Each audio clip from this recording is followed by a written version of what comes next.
Somos Luis Velázquez y Eduardo Porcarelli.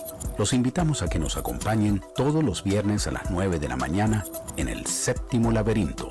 Un viaje por los confines de nuestro mundo interior y exterior. Ciencia, filosofía y esoterismo por lavisiónradio.net. Información que va contigo. El Séptimo Laberinto.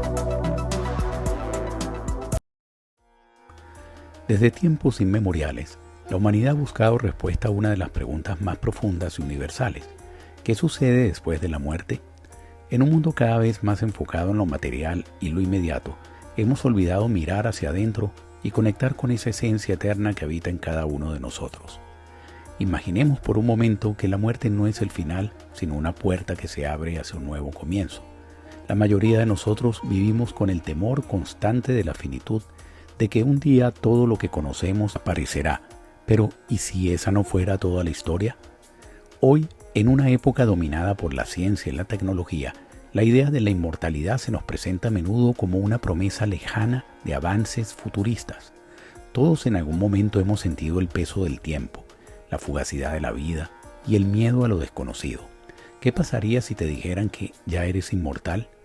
No en el sentido de ciencia ficción o tecnologías futuristas, sino en una dimensión más profunda y espiritual que todos llevamos dentro. Hoy vamos a explorar una idea antigua como la humanidad misma, la inmortalidad, no como un sueño lejano, sino como una realidad accesible aquí y ahora. Para eso hemos invitado en el día de hoy a Vicente Merlo. Vicente ha vivido muchos años en la India, especialmente en el ashram de Sri Aurobindo, en Pondicherry, India. Fue socio fundador de la Sociedad de Estudios Índicos y Orientales, así como de la Asociación Transpersonal Española. Ha sido miembro del Consejo Asesor del Parlamento de las Religiones del Mundo en Barcelona en 2004, miembro de la Sociedad Española de Ciencia de las Religiones y profesor en la asignatura de Teoría y Práctica de la Meditación de la Universidad Autónoma de Barcelona. También ha sido profesor de hinduismo y budismo en el Máster de Historia de las Religiones de la Universidad de Barcelona e imparte cursos de meditación en Casa Asia Barcelona, así como otros seminarios, talleres y cursos, además de ser doctor en filosofía. También ha tenido muchas publicaciones, muchas de ellas con la editorial Kairos, como las enseñanzas de Sri Aurobindo, simbolismo en el arte hindú, la fascinación de Oriente, la llamada de la nueva era, la reencarnación, meditar, filosofía, qué es eso, saber y ser en Occidente y Oriente.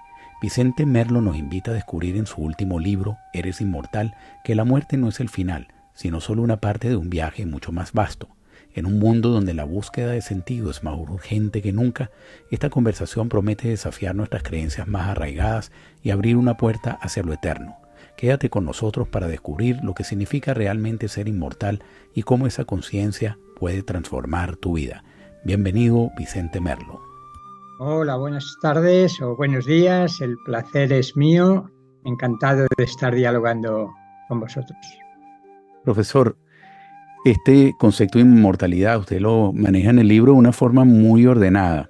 Primero enfocándose en la parte científica de lo que son las experiencias cercanas a la muerte, un tema que generaba mucha inhibiciones hablar de él en el pasado, pero hoy en día inclusive la comunidad científica habla con mucha libertad. Renombrados médicos, inclusive españoles, hablan del tema con mucha seriedad, como usted lo ha hecho por muchos años.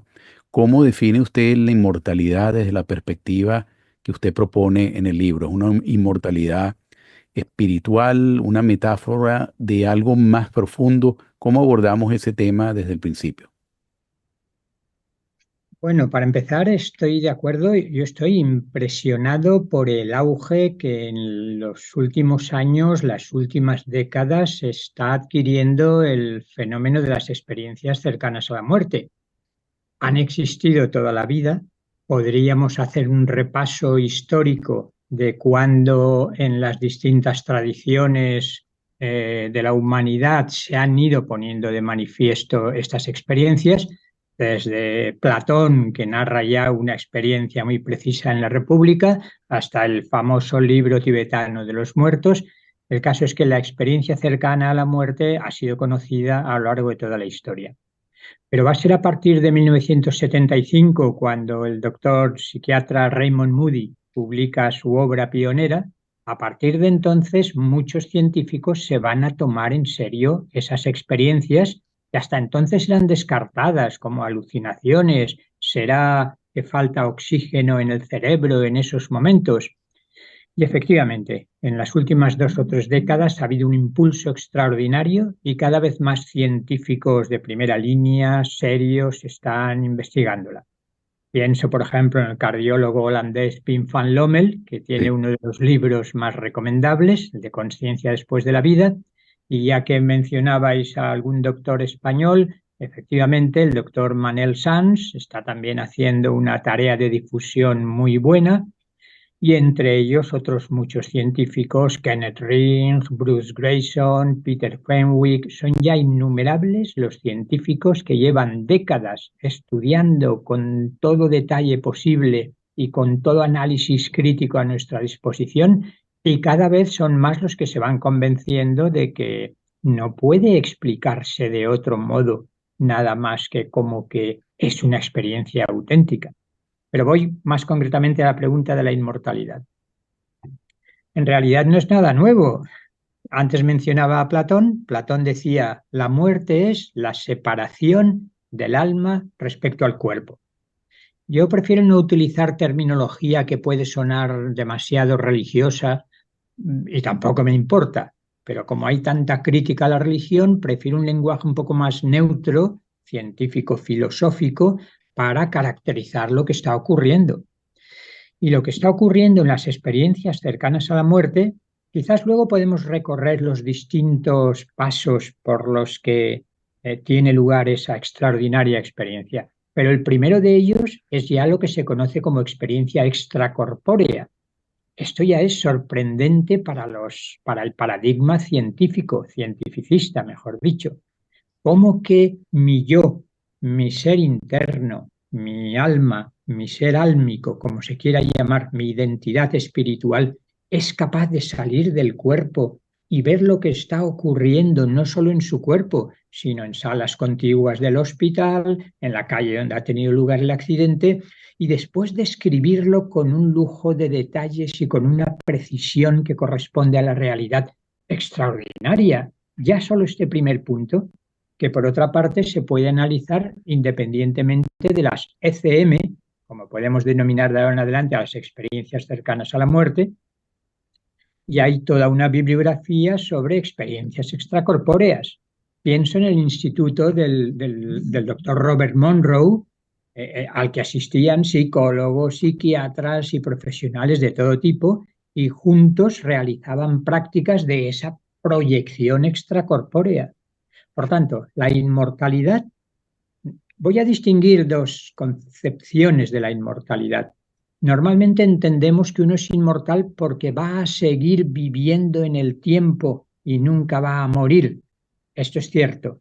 Es la inmortalidad que me gustaría llamar sempiterna. Es la sempiternidad, porque dura siempre en el tiempo. Pero hay una inmortalidad más esencial, y es la inmortalidad de esa dimensión de nuestro ser que no pertenece al tiempo. Esto ya no es algo sempiterno, sino algo eterno, atemporal. Esa es la inmortalidad esencial.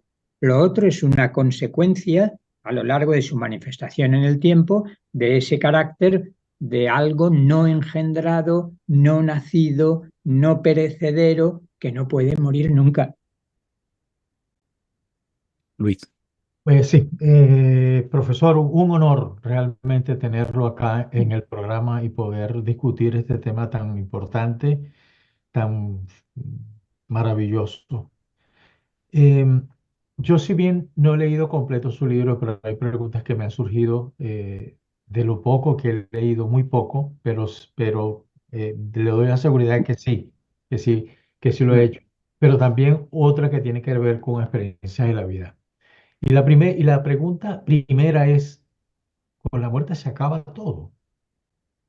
¿O comienza? ¿O continúa? Esa es la primera. Y la segunda, por experiencias de la vida normal y corriente, yo he conocido a dos personas que murieron, fallecieron, distanciadas, pero al primero se le presentaron sus dos mejores amigos muertos Cuando él estaba, mm, le faltaba como un tiempo para morir, y se le presentaron y le dijeron, Víctor, ya suelta, ya hiciste lo que tenías que hacer. Vente con nosotros, que estamos felices, estamos muy bien. Y la segunda tiene que ver con mi madre. Cuando mi madre, antes de morirse, ella me confesó lo siguiente, abro comillas. Oye, ¿sabes que mamá Hortensia, así se llamaba su mamá, mi abuela, me vino a visitar anoche y me dijo, Domitila, ya, tus hijos están grandes, han sido hombres de bien, has tenido lo que has querido. ¿Por qué no te vienes con nosotros? ¿Por qué no te vienes conmigo? Mm. Eso es posible. Gracias de nuevo por estar acá con nosotros, profesor. Gracias. Hay varias cuestiones muy importantes y muy interesantes. La primera es que continuamos, es decir, ni acaba todo, porque nuestra esencia personal continúa existiendo, nuestra conciencia, nuestro ser álmico, ni empieza porque es la continuación de lo que estamos viviendo aquí y de lo que, a mi entender, que no dudo en afirmar también la existencia de una serie de reencarnaciones anteriores, llevamos mucho tiempo teniendo la experiencia como seres humanos, aunque esencialmente seamos algo más que seres humanos. Y es ese ser espiritual, esa mónada, el alma, ¿por qué no utilizar este término? La que viene desde muy atrás y la que sigue existiendo. El fenómeno de la visión de familiares ya fallecidos, por una parte, es otra de las constantes en las experiencias cercanas a la muerte. Prácticamente todos describen que cuando salen del cuerpo empiezan a ser conscientes de otra realidad, otra dimensión, otro plano de la existencia, y que allí vienen a recibirlos familiares y amigos fallecidos. Esto es una constante en las ECM. Pero es que también es un fenómeno independiente por sí solo, y es lo que se conoce como experiencias visiones en el lecho de muerte, deathbed visions. Sin necesidad de que se produzca una experiencia cercana a la muerte, esto es bastante popular, el que cuando uno está en el umbral de la muerte, relata que se le está apareciendo efectivamente su madre, su abuelo, un hermano que ya falleció. Por tanto, esto es un fenómeno importantísimo. Hay que decir que frente a la descripción o interpretación como alucinaciones, las personas que han vivido una experiencia de este tipo no dudan, prácticamente ninguna de ellas, en afirmar que esto no solo es real, porque se les preguntaba, ¿pero estáis seguros de lo que habéis vivido es real? Decía, hombre, es que no es real, es hiperreal, es más real que lo que estamos viviendo aquí. Y a la luz de esa experiencia, todos los valores, todas las actitudes ante la vida cambian, se transforman. Esto es otro punto que podemos analizar porque es muy importante. Nunca, si fueran alucinaciones que han durado 2 minutos, 1 minuto, han transformado la vida de las personas como las transforman las experiencias cercanas a la muerte. Por tanto, ni esta es la primera vez que la mayoría de nosotros estamos encarnados en un cuerpo físico, en un cuerpo humano, ni probablemente también para la mayoría será la última. Por tanto, la muerte no es nada más que un tránsito, es un cambio en el estado de conciencia y nuestra conciencia pasa a utilizar otras vestiduras más sutiles, hoy quizás diríamos campos de conciencia, energía, que arropan al alma y a través de los cuales pueden vivenciar y tener experiencias de todo tipo, como quizás veremos luego, en esas dimensiones más sutiles. Profesor, si hay un tema que ha sido elusivo para la ciencia es el de la conciencia, inclusive científico riguroso, materialistas al extremo reconocen que cuando tienen que tratar con el tema de la conciencia es un misterio insondable. Y Sí, usted menciona en su libro em, y en sus otros libros, por supuesto, todo lo referido al despertar de la conciencia. Habla sobre el despertar de la conciencia como un camino hacia la inmortalidad. ¿Usted nos podría explicar cómo el despertar de la conciencia se relaciona con esa idea de ser inmortal? Sobre todo tomando en cuenta que la vida de la persona en este plano físico, en este presente, cambia en el momento en que se ve como un ser inmortal. También quisiera que me comentara cómo cambia la vida de una persona en el momento que se ve ya como un ser inmortal, que va trascendiendo, por supuesto que eso no, ese despertar de la conciencia no es que te acuestas y te despiertas al día siguiente, sino es un proceso largo y usted abunda en sus artículos y en sus libros en cómo abordarla, sobre todo en el que usted hizo de meditación. Pero, ¿cómo se maneja eso, profesor? sí. Me gustaría decir respecto al libro de Eres Inmortal, el más reciente que comentábamos, que yo ahí distingo tres partes muy definidas. Una primera trata de ser fiel a los testimonios de la Científicos, muerte. prácticamente. Sí, bueno, esa sería la segunda parte. La primera parte, antes de entrar en la ciencia, hoy tenemos cientos de miles, sin exagerar nada. De hecho, las últimas estadísticas, el doctor Pim van Lommel, este cardiólogo holandés que es uno de los más prestigiosos, dio una conferencia hace muy poco aquí en Barcelona y decía que estadísticamente en España solo unos 2 millones de personas se supone que han tenido una experiencia cercana a la muerte, unos 20 millones en Europa. Calculemos la cantidad de personas que han tenido una experiencia cercana a la muerte, con lo cual ya no podemos rechazarlo de una manera tan pueril, tan infantil, porque no encaja en el sistema de creencias, en la concepción del mundo, en el paradigma, si se quiere, materialista que domina. Estudiémoslo, veámoslo. Primera parte, descripción de testimonios. ¿Qué es lo que experimenta la gente? Siguiendo esos 10 o 12 pasos que ya el doctor Raymond Moody estableció desde su estudio de 1975. Segunda parte, las hipótesis científicas acerca de esos fenómenos. Y ahí encontramos las hipótesis más ortodoxas, más cientificistas, más... Se suele hacer una distinción entre científico y cientificista que si hace falta clarifico en algún momento. Pero si no, las hipótesis que desde ese paradigma todavía dominante, aunque yo creo que se está resquebrajando, es el paradigma materialista, cientificista, porque afirma que el único modo de conocimiento válido es el del método científico riguroso, esos fenómenos que describimos no serían posibles.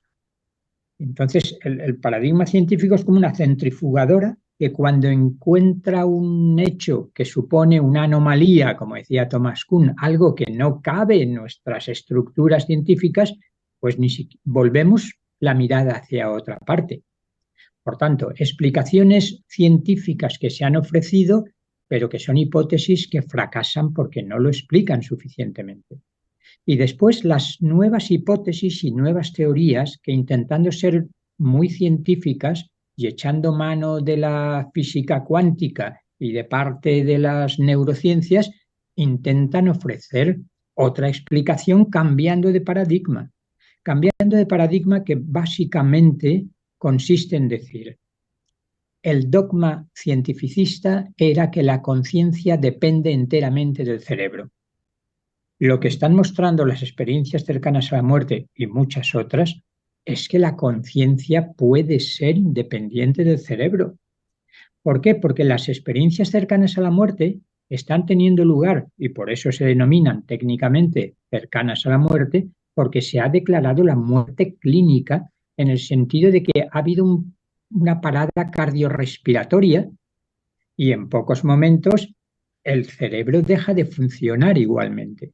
Pues en los estudios más rigurosos que se han hecho, se viene comprobando que es justo en esos momentos en los que se supone que el cerebro apenas funciona, está disfuncional, apenas hay actividad eléctrica, pues justamente en esos momentos las personas que tienen una ECM están narrando las experiencias más fantásticas de su vida.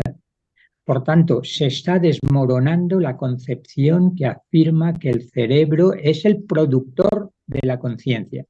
De ahí el recuperar la teoría del filtro, que ya William James y Frederick Myers y otros propusieron a principios del siglo XX, mostrando cómo se entiende mejor esas experiencias si aceptamos que el cerebro no es el que produce la conciencia, sino un filtro a través del cual, cuando estamos encarnados, podemos manejar la conciencia. ¿Y qué es lo que sucedería? Que la conciencia personal que somos, unida a la conciencia no local, como suele decirse a partir de la física cuántica, sale del filtro y por eso puede tener experiencias de una envergadura, una expansión de conciencia que en el conocimiento habitual, matizado y filtrado por el cerebro, como si fuera una válvula reductora, no podemos tener. Por tanto, la ciencia, muchos científicos están abriendo esa posibilidad y esto es importantísimo. Lo que es inmortal, obviamente, no es el cuerpo físico, lo que es inmortal es nuestra conciencia. Si acaso luego entramos en si es una conciencia individual o es la conciencia infinita, pero eso es otra historia. Dentro de ese concepto de la inmortalidad, de ese despertar de la conciencia, ¿dónde queda el ego? Muy bien, pues es una de las preguntas, como dice aquel, me alegro de que me hagas esta pregunta, porque realmente me parece crucial. Era la pregunta por el ego. Vamos a hablar en términos de conciencia. Yo creo que es necesario distinguir entre el ego como constructo psicológico, tiene una cierta conciencia, pero no es nada más que una construcción psicológica. Es la idea que yo tengo de mí mismo. Eso no es inmortal. Por tanto, el ego, que es ese constructo psicológico que coordina nuestra personalidad, no es el yo profundo, el alma, la mónada, el espíritu del que estamos hablando. Por tanto, tendríamos un primer nivel a nivel psicológico, el ego, como construcción psicológica, no es inmortal. En el otro extremo, como algunas sabidurías orientales defienden, está la conciencia infinita, la conciencia absoluta, llámesele Brahman, Dios o como se le quiera llamar.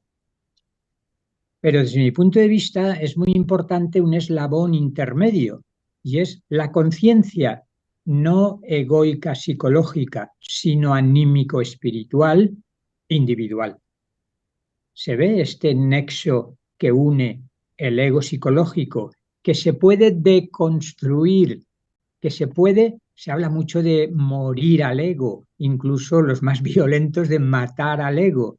Yo creo que no hace falta matarlo, es cuestión de descubrir una identidad más profunda, que podríamos llamar identidad anímica, porque es la del alma, y en ese momento uno deja de identificarse con la estructura y los mecanismos de su ego, que la psicología los explica muy bien, por cierto, con todas las influencias desde la infancia y antes, con todos los condicionamientos. Todo eso que el conductismo y el cognitivismo nos ha explicado bien es cierto, pero es solo el primer nivel.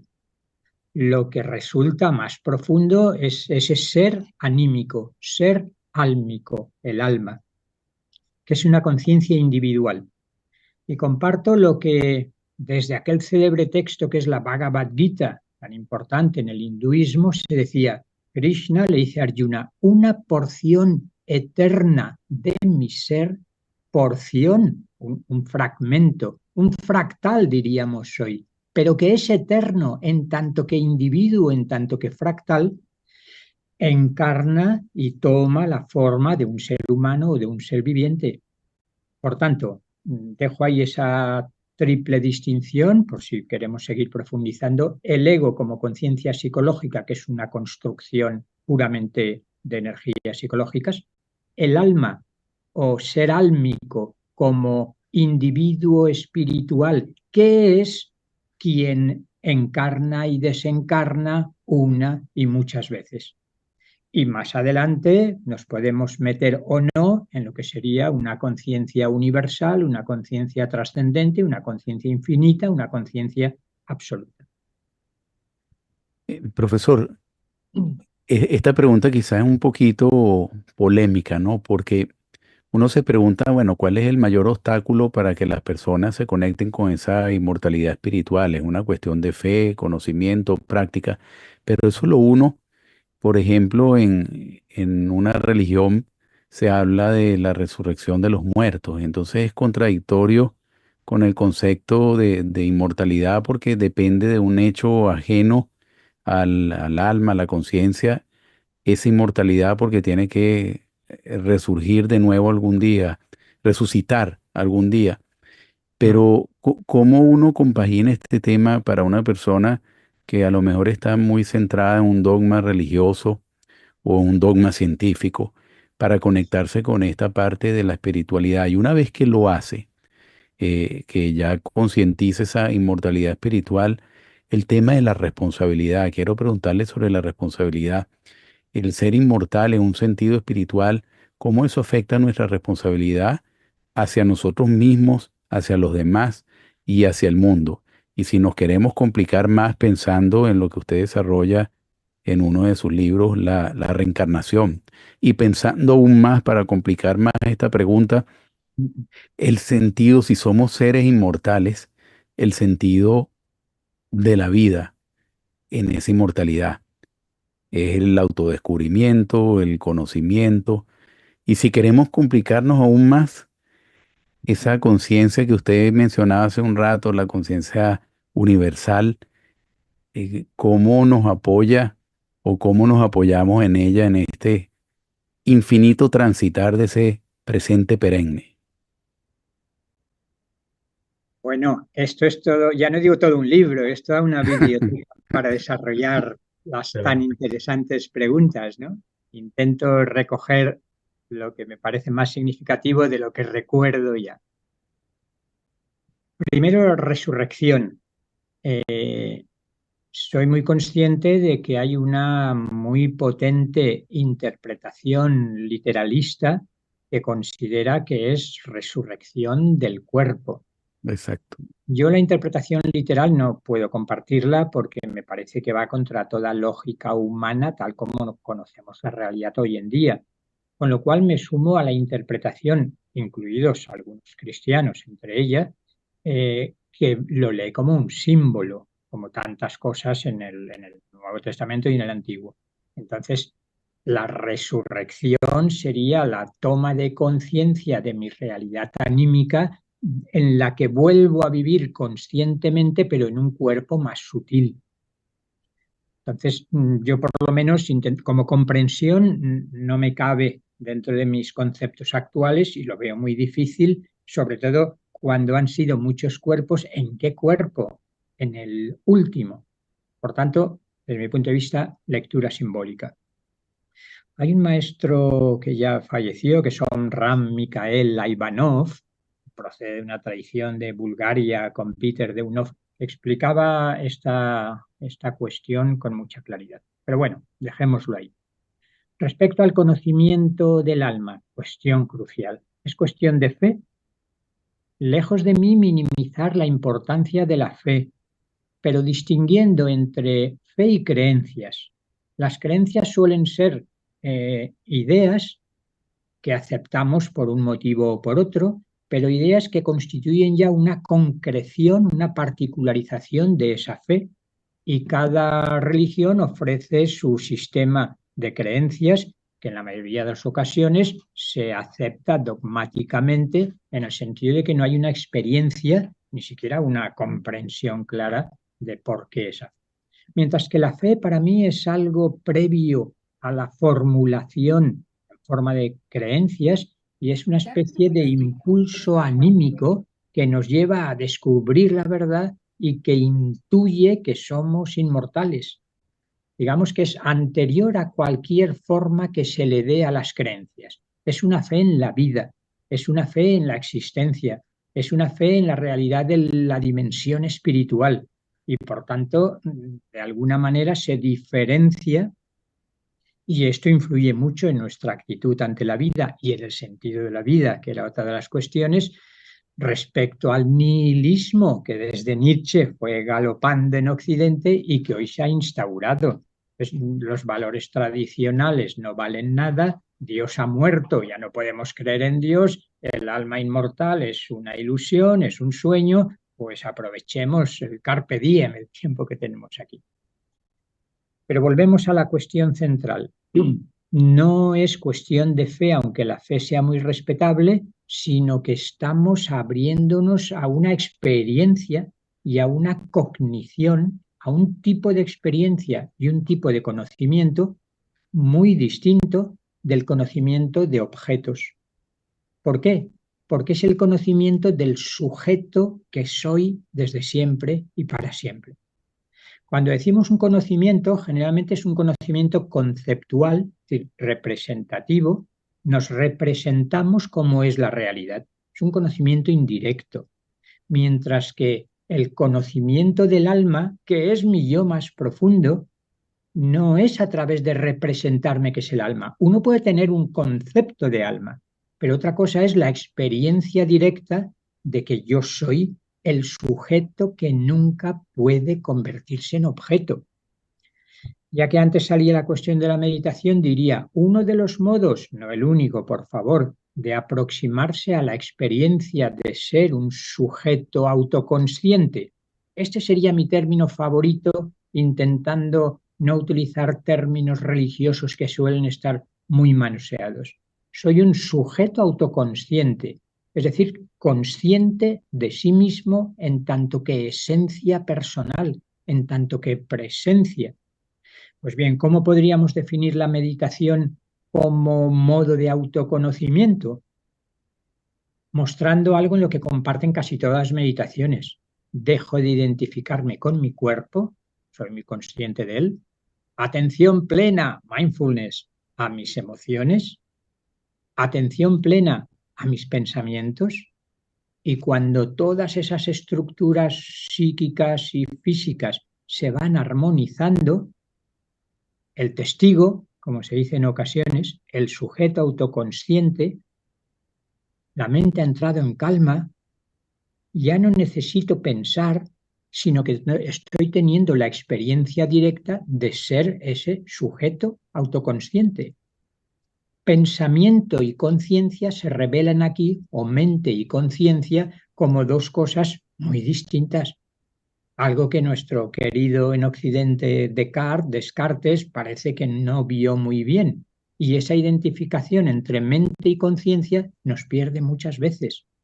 Por tanto, propongo que a través de la meditación cabe la experiencia de ser un sujeto autoconsciente, autoluminoso, svayam prakasha, dicen en sánscrito, un ser álmico que está habitando este cuerpo, pero que es independiente de él, que ha existido antes de entrar en este cuerpo, que seguirá existiendo cuando este cuerpo fallezca y que sigue viviendo en los propios planos sutiles que existirían en esta compleja estructura de un cosmos multidimensional. Sí. Vicente, ¿cómo, cómo haría un ser normal y corriente como nosotros, por ejemplo, para conectarse con ese ser inmortal? ¿Es un tema religioso o es un tema de otra índole? Yo diría que está la vía religiosa, lo que en el mundo hindú del yoga dirían el bhakti yoga, el yoga de la devoción o el yoga del amor, y no me parece nada desdeñable, aunque aquí se identifique con lo religioso. Como las estadísticas han mostrado, cada vez hay más gente que dice soy espiritual pero no religioso, en el sentido de optar por no identificarse con una religión histórica, institucional determinada. Sin embargo, se defiende que se mantiene una concepción y una práctica espiritual. Por tanto, yo diría, hay una vía devocional que tiene mucho que ver con la vía de la fe, que tiene mucho que ver con la entrega confiada a Dios, para quien prefiera este término, o a la representación de lo divino, de lo sagrado que cada uno prefiera. En la India quizá dirían a Krishna. Aún tendremos en la mente muchos quizás, yo creo que no solo en Europa y en Estados Unidos llegó el movimiento de los Hare Krishna, que iban por las calles cantando lo que ellos decían, el nombre del Señor que para ellos viene representado por el símbolo de Krishna. Pero bueno, podríamos hablar de mantras cristianos que se han utilizado muchas veces. En vez de Krishna es el amor a Cristo o al Espíritu o a Dios. Por tanto, es la vía del corazón. El corazón puede tener una experiencia extraordinaria independientemente de las ideas que uno tenga. Por tanto, vía religiosa, vía devocional, vía del corazón, absolutamente legítima a mi entender. Luego estaría la vía que podemos llamar cognitiva, o más exactamente la vía gnóstica, porque la gnosis, desde los primeros siglos de nuestra era, pretende tener un conocimiento directo de la realidad que no es meramente intelectual. De hecho, el término gnosis traduce el término sánscrito jnana, que es tan utilizado en el hinduismo, o praña en el budismo, y en los tres casos significa lo mismo. Es aquel conocimiento directo que antes decía que no es un conocimiento conceptual, sino que es un conocimiento experiencial del mundo espiritual. Por tanto, frente a la vía del corazón, de la devoción, del amor, frente no, junto a, y ojalá sean complementarias, es mi propuesta de una realización integral, despertar el corazón, entregando nuestra voluntad más íntima a lo absoluto, tal como lo concebimos, el camino del conocimiento, que consiste en descubrir primero ese nivel individual de nuestra conciencia, anímica, personal, y quizás después, profundizando en ellas, esta sería la gran tesis o la gran lección de las Upanishads, los textos más influyentes del hinduismo. De repente, profundizando en esa meditación imaginaria que estábamos proponiendo, uno descubre que cuando trasciende sensaciones del cuerpo, emociones del corazón y pensamientos de la mente, la conciencia, en su nivel más profundo, ya no es mi conciencia, sino que es la conciencia. Por tanto, volvemos a los tres términos que antes decíamos. Tengo un ego, pero no soy esencialmente el ego. Puedo trascenderlo y descubrir que es una herramienta al servicio del yo anímico, del ser álmico, y al mismo tiempo el ser álmico se descubre en comunión permanente con Dios, con lo absoluto. Las tres cosas pueden estar funcionando simultáneamente. Nuestra gran reducción es que estamos funcionando solo como egos condicionados tremendamente, casi autómatas, mecánicos, y como si lo otro no existiera. Despertar de la conciencia es despertar a la realidad espiritual que somos desde siempre y para siempre. Vicente, tengo dos preguntas, una de un oyente en Perú y una propia. La mía es ¿cómo relacionas tus estudios de filosofía, esa vertiente que tú tienes académica, con tu curiosidad científica, con el tiempo que estuviste en el Ashram de Sri Aurobindo y las ideas que presentas en Eres Inmortal? ¿Qué enseñanzas del hinduismo y del budismo consideras más relevantes para entender las SM y la inmortalidad? Y la pregunta que tengo del oyente de Perú me dice, eres inmortal, ya te reconoces como un ser inmortal, ¿qué viene después? Bueno, se nos agolpan otra vez las preguntas, además todas ellas súper interesantes y no es retórica. Después voy a empezar por el final, para Ok. variar. Lo que viene después es el sentirte co-creador de un universo en constante evolución y en constante autoperfeccionamiento, en saberte un instrumento en esta obra divina en esta magnífica creación que está en curso y uno se siente unido a la voluntad infinita y con su propia voluntad finita sintonizada con ella, continuar la evolución, que bastantes obstáculos y dificultades se nos presentan como para creer que podemos echarnos a dormir a la Bartola, como decimos aquí, sin preocuparnos de las cosas del mundo. Esto es muy importante, ya que mencionabas mi estancia en el ashram de Sri Aurobindo en la India, porque mucha gente todavía identifica la espiritualidad hindú con una vía de renuncia al mundo, cuando algunos autores, y Sri Aurobindo muy especialmente, ha defendido una concepción que comparto plenamente, una concepción integral que recupera el valor del cuerpo, de las emociones, de la mente, del mundo, de la historia, de la economía, de todo. Por tanto, ¿qué es lo que viene después? Algo parecido a lo que hay ahora, pero viviéndolo conscientemente sin identificarnos con las manifestaciones más exteriores del proceso y sintiéndose colaborador co-creativo de esta magnífica obra de autorrevelación del propio absoluto. Qué buena pregunta. Sí, Esa sí, era la de Perú, pero tú habías acumulado 3 o 4 que creo que ya he olvidado. No, no, me la respondió en una forma integral, muy buena. sí. Yo quería preguntarte, Vicente, sobre esa inmortalidad con la alegoría de la caverna de Platón. Sí.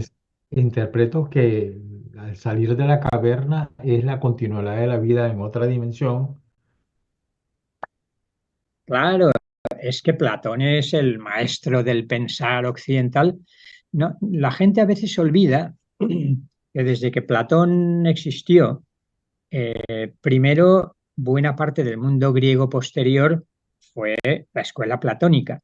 Pero es que cuando esta decaía surgió el neoplatonismo, con Plotino y Proclo y Porfirio, es decir, más siglos de Platón con el matiz que le da Plotino. Pero es que mucha gente ignora que San Agustín lo que hace es cristianizar el platonismo que él defendía. Con lo cual, San Agustín y el agustinismo, desde el siglo IV de nuestra era hasta el siglo XII-XIII aproximadamente, el cristianismo es, como decía Nietzsche, platonismo para el pueblo. Es decir, en el Renacimiento vuelve, el Renacimiento sobre todo, Renacimiento de Platón. La influencia de Platón es impresionante. ¿Por qué? Si introducimos el concepto de filosofía perenne o de sabiduría perenne, podríamos decir que Platón es uno de los representantes en Occidente más insignes de una sabiduría perenne. Y efectivamente, la alegoría de la caverna, popularmente la hemos transmitido como un mito de la caverna, pero técnicamente no es un mito que hable de los orígenes, sino que es una alegoría, no importa. Pero en la alegoría de la caverna se está poniendo de manifiesto que el mundo físico, material, sensible, el mundo sensible, decía Platón, es sólo una copia, un pálido reflejo, decía Platón, de lo que hemos estado denominando el mundo espiritual, que es lo que Platón llamaba el mundo suprasensible, el mundo de las ideas, que son las verdades eternas. Y el demiurgo, decía Platón, contemplando las ideas eternas y cogiendo la materia amorfa, da forma a este mundo que trata de reflejar el mundo de las ideas. Y el tiempo no es más que, magnífica expresión de Platón, la imagen móvil de la eternidad. Hemos visto que en la antropología platónica coincide plenamente con las experiencias cercanas a la muerte. No solo cuenta él la experiencia cercana a la muerte de él, el armenio, en el campo de batalla, que lo dan por muerto, y sin embargo él regresa y cuenta una extraordinariamente clara experiencia cercana a la muerte. En Platón, la esencia del ser humano es el alma preexiste y después vuelve a reencarnar. Todavía mucha gente sigue creyendo que esto de la reencarnación es una exótica idea oriental. señores, en Occidente, en el Occidente fundacional griego, los órficos, los pitagóricos, Platón, no se entienden sin la reencarnación. Por tanto, la alegoría de la caverna efectivamente está mostrando que el ignorante está mirando en el fondo de la caverna las sombras que se reflejan y se cree que son la verdadera realidad. Y además está en su ignorancia atado de pies y de manos, por su ignorancia, no por cadenas, y creyéndose que no hay otra realidad. Platón, tan lúcido él, llega a decir, si un prisionero se escapase y volviese a contarles a los demás que existe el mundo real, el mundo de las ideas, representado por el mundo que ve cuando sale de la caverna, lo tacharían de loco y si pudieran lo matarían, dice el propio Platón. Entonces, la alegoría de la caverna sigue siendo una ilustración ejemplar de parte de la filosofía perenne. Profesor, bueno, ya lamentablemente llegamos al final del programa. Queremos agradecerle muchísimo que nos haya acompañado en el día de hoy. Le pediría que más adelante podamos hacer un programa sobre Siria Aurobindo y su experiencia en el ARRAN, que va a ser muy didáctico y enriquecedor para todos nosotros. Muy agradecido de tenerlo acá, un honor y un placer. Sí, yo te digo que protesto porque faltó tiempo. Sí, como siempre. Muchas gracias a vosotros, ha sido un placer y quiero confesar y agradecer que pocas veces he visto tantas preguntas tan interesantes en tan poco tiempo. Muchas gracias, profesor. Gracias, profesor. Muchas gracias. Un fuerte abrazo. Bueno, un abrazo y lo esperamos la próxima semana.